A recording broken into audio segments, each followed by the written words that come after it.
I had a pretty good, I wouldn't call it a conflict exactly, but a difference of opinion with one of my sergeants when I was a police lieutenant for that very reason. He liked to say I lead from the front. And so what he was really doing was him and two or three of his officers were constantly attacking drug houses in their sector. And they got good results.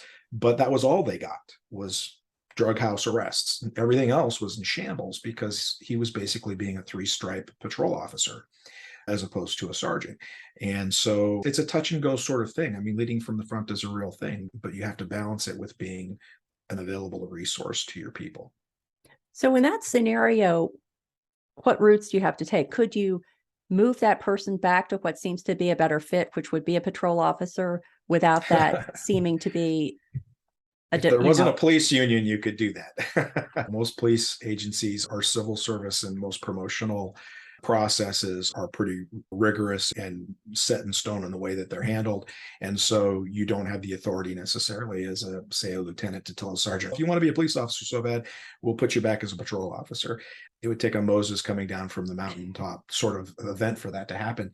But so you have to deal with it. You have to talk to the person. You have to let them know what the expectations are. Not to go down a leadership rabbit hole here, but at the same time, you don't want to crush that desire in that sergeant to continue to crush crime. That's what he's trying to do.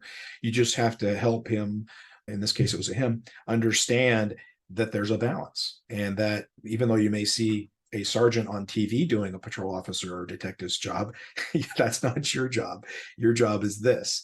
And so it's a matter of communication, which is really, if we're being honest, the thing that gets underplayed in fiction with the law enforcement field is how important communication is and how often communication saves the day.